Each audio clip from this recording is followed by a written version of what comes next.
रयते मधुनी नव्या युगाचा माणूस आता घडतो आहे.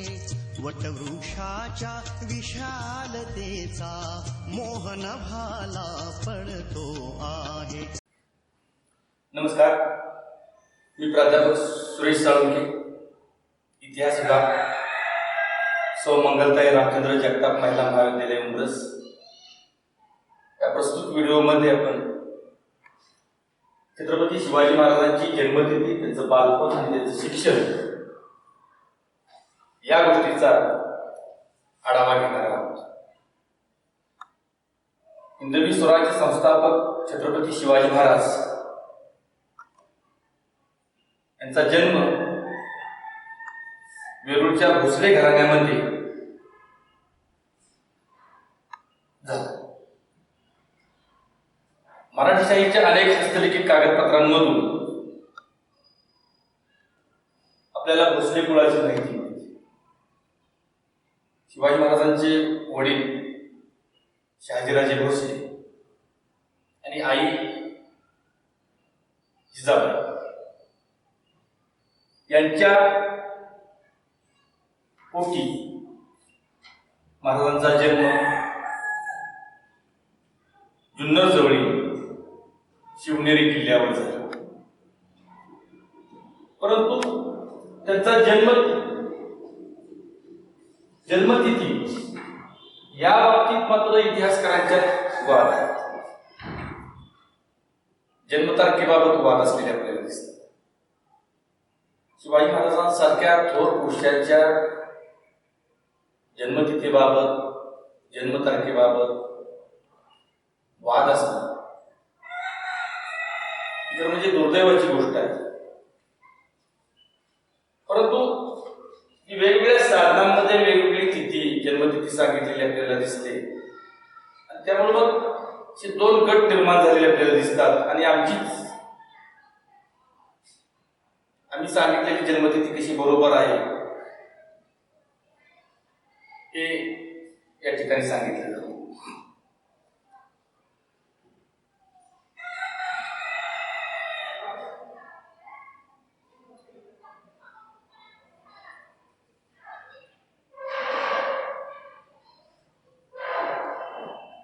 मराठ्यांच्या इतिहासाचे लेखन करणारे ग्रँड डफ, स्कॉट बेरिंग यासारखे पाश्चात्य इतिहासकार, त्याचबरोबर इतिहासाचार्य राजवाडे, राव बहादूर कीर्तने, पारसनीस, सर जगन्नाथ सरकार, सरदेसाई, सेतुमाधवराव पगडी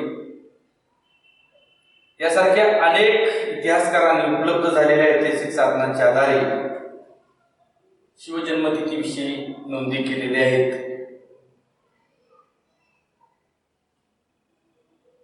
आणि सर्वसाधारणपणे शके 1549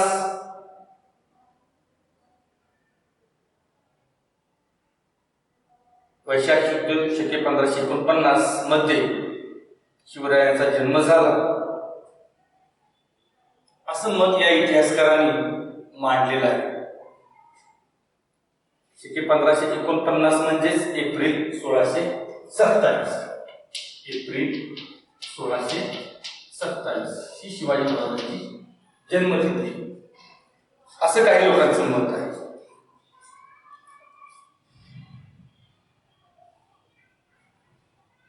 सुरुवातीच्या काळामध्ये ही जन्मतारीख ग्राह्य धरली जात होती.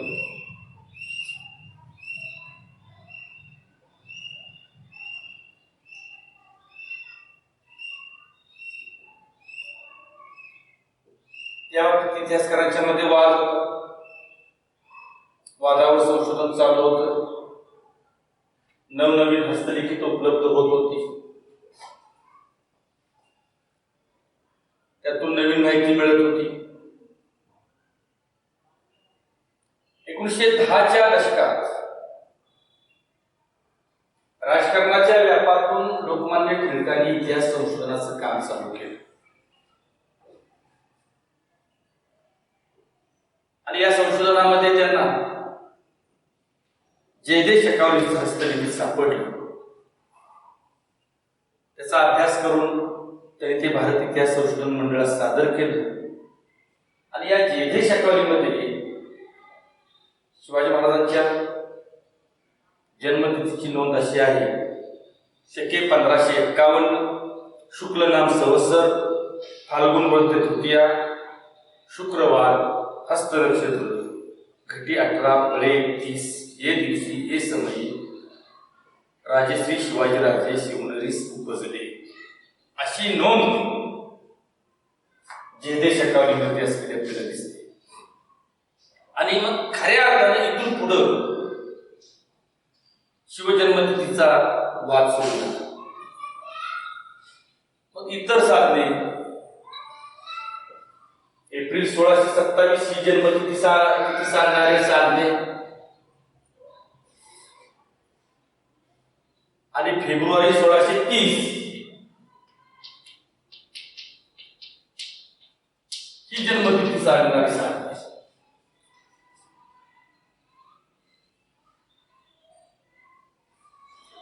शके 1549 म्हणजेच एप्रिल 1627 ही जन्मतिथी खरी मानणारे जे इतिहासकार आहेत,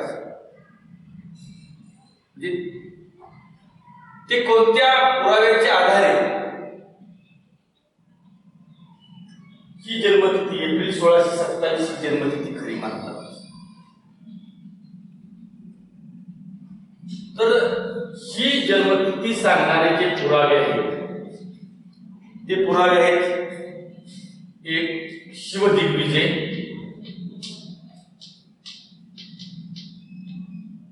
दोन चिटणीस बकर,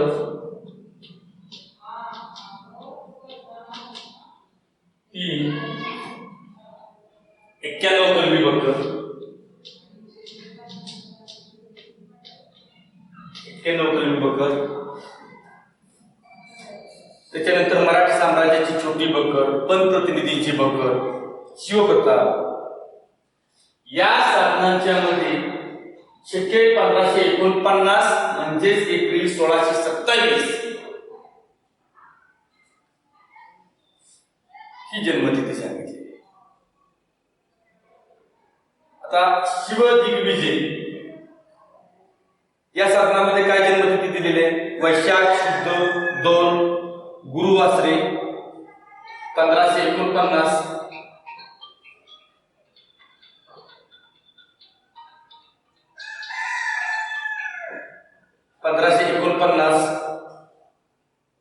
म्हणजे प्रभव नाम संवत्सरे वैशाख शुद्ध 2. गंमत अशी की वैशाख शुद्ध द्वितीयाला गुरुवार येत नाही.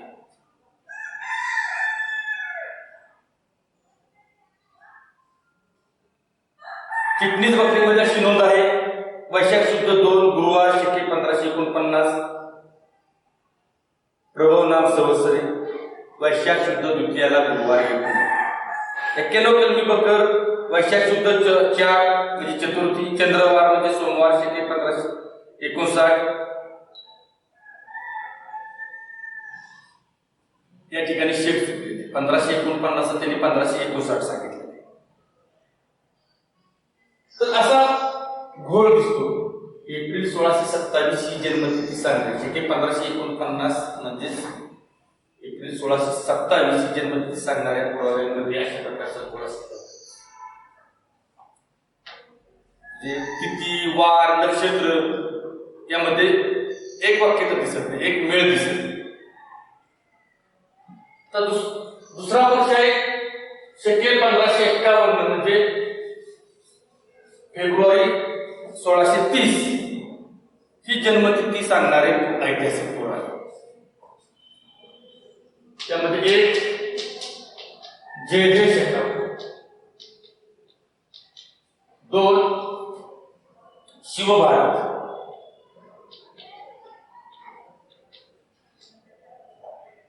त्यानंतर 3 शिवराम ज्योतिषाची कुंडली, शिवराम ज्योतिषीची कुंडली.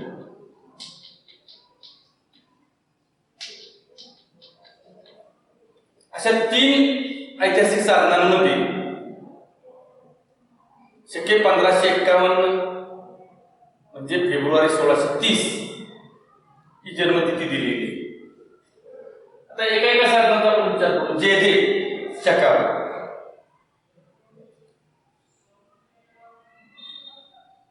जेधे शकावलीच्या बाबतीत आपल्याला सांगता येईल की या शकावलीचं लिखाण हे शिवाजीराजांच्या मृत्यूनंतर थोड्याच कालावधीत झालेलं आहे.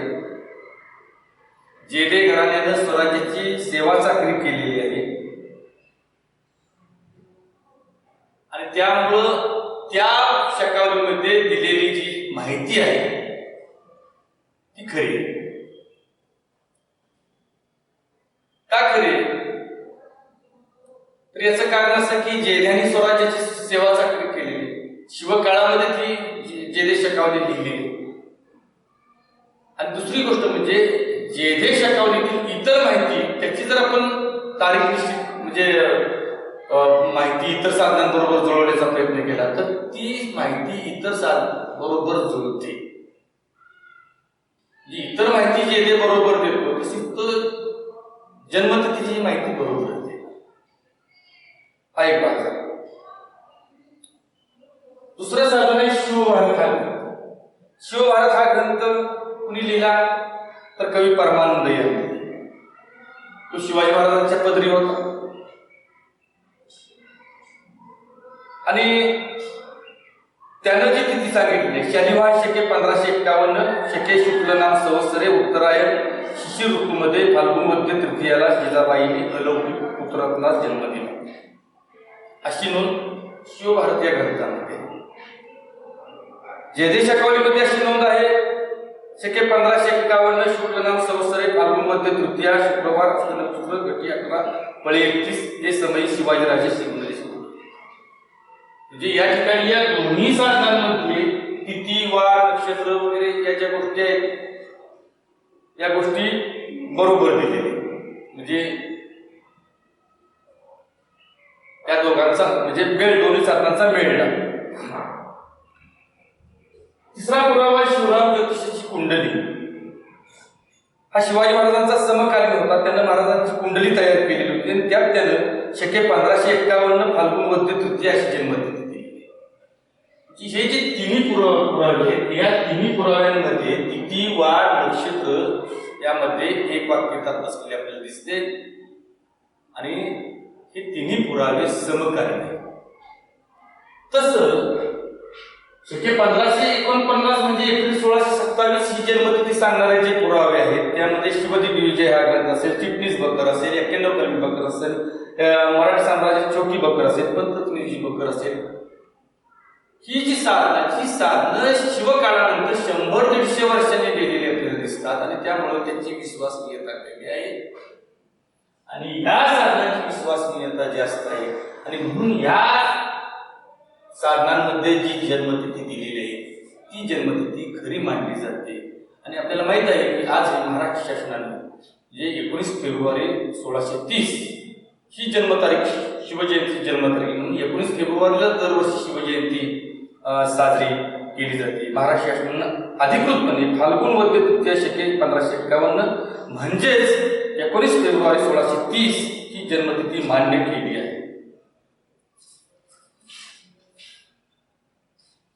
दुसरा मुद्दा आहे या ठिकाणचा जन्मतिथी आपण पाहिल्यानंतर दुसरा मुद्दा आहे तो म्हणजे बालपण. शिवाजी महाराजांचं बालपण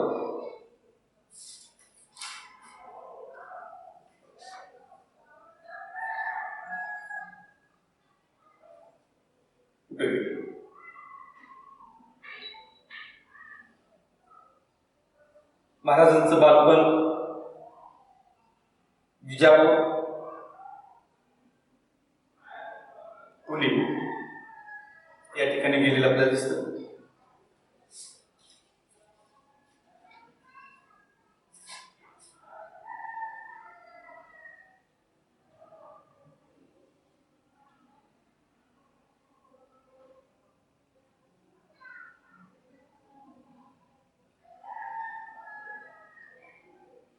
शहाजीराजांनी हत्ती, घोडे व पायदळ पिढीजात विश्वासू अमात्य विख्यात अध्यापक विरुदे उंच ध्वज विपुल द्रव्य यांच्यासह शिवाजीराजांना पुणे प्रांती पाठवले. मातोश्री जिजाबाई समवेत शिवाजीराजे पुणे प्रांती दाखल झाले. सततच्या संघर्षामुळे दुष्काळामुळे उजाड झालेला पुणे प्रांताची शहाजीराजांच्या आदेशानुसार दादोजी कोंडदेवांनी प्रामाणिकपणे व्यवस्था लावली.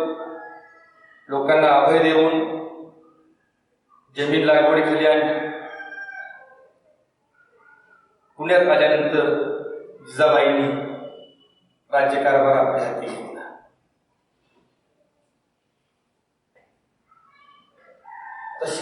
तिसरा मुद्दा जो आहे महाराजांचं शिक्षण.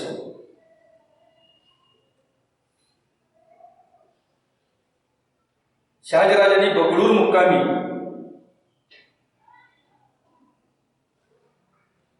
शिवाजीराजांच्या शिक्षणाची व्यवस्था केलेली होती.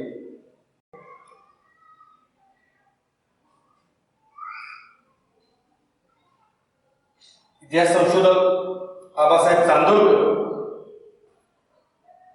यांनी खूप परिश्रम घेऊन शिवाजीराजांचे एक पत्र शोधून काढले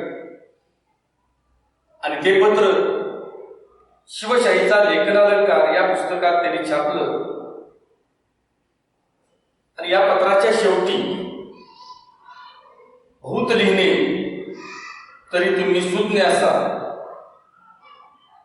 असे 6 शब्द किंवा या 6 शब्दाची 14 अक्षरे खुद्द शिवाजी महाराजांच्या हस्ताक्षरातील आहेत.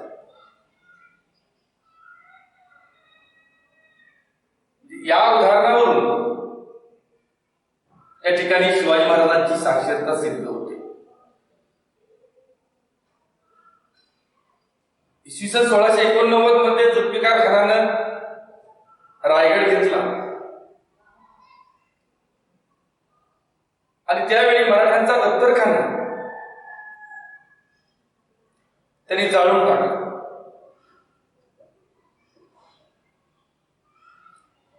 आणि त्यामुळं अनेक कागदपत्र मराठ्यांच्या इतिहासाची विपुल साधनं त्यामध्ये नष्ट झाली आणि मराठ्यांच्या इतिहासाचं कधीही भरून न येणार असं नुकसान झालं.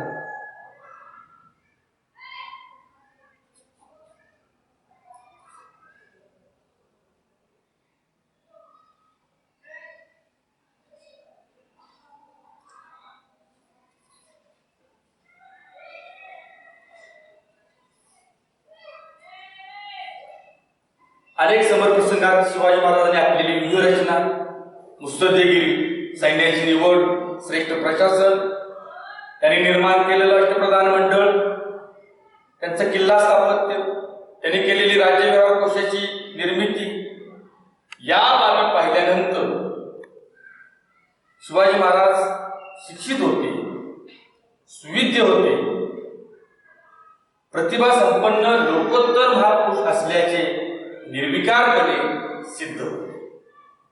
ठीक आहे, या ठिकाणी